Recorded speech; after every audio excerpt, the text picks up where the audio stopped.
media stations, you're ready to go that route, to come together and, just give one coverage, as media, as opposed to, just sending every OB as you talk about? It's possible. It has happened before.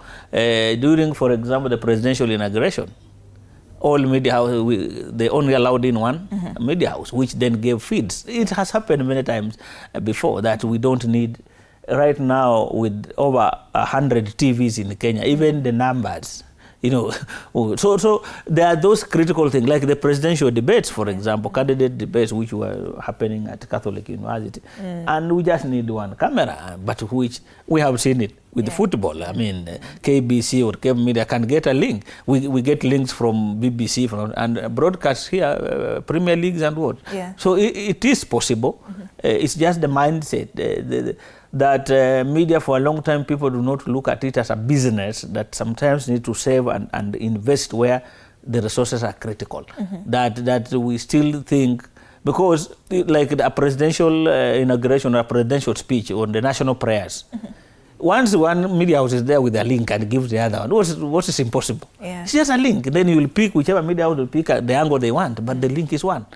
I mean, if the president is live in State House, I mean, even if you took there 100 OB vans, will the speech change? I mean, it's the same speech. Are we that generous, as media? Because, I'm looking at it from a polygamous setup, a polygamous house, nyumba kubwa, nyumba ndogo, other media houses looking down on others.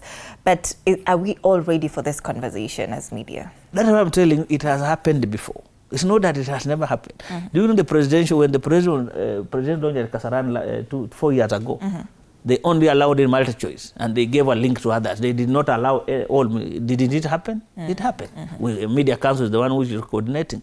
So, and that thinking of egos and is what, because it's now, these are business, it's more than just an ego thing. That sometimes where it is possible, let's think in a way that makes media an effective player. Not just, because 2017, for example, each media house tried to recruit staff to cover each constituency or polling session. Now, 290 even pay, there was a problem. The people who are dispatched to the field never even came back with the results. So what we are saying, and it has happened in other countries, in fact, Ghana has always been given as the best example, that once we recruit 600 reporters or whatever, or our agents as media, they are trained as a team. They are sent to the polling stations. But they release the results to a situation room. The situation room will be a room like this where all editors from all media houses are there. The results come as one, but as an editor now you pick. If you want to start with Mukroeni, the other one might want to start with this. That's now your business. But we get the joint results through a joint portal, which all the editors have an access to. So you see, so the agents in the field just send the data, the results as announced at the polling center.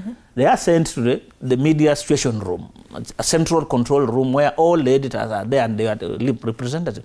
But now the picking of result or where you want to prioritize is now your individual decision as a media house. That I'll start with the cost. If nation wants to start with Turkana, but we have a pool of results that each of us has access. So where is the mistrust?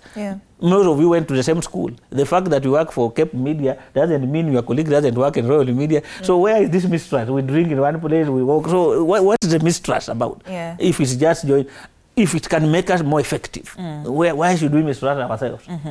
Let's talk about this coverage that has become increasingly contentious. Some accuse the media of glorifying unrest, some accuse us of, glorifying or exposing abuse. So where do we draw the line?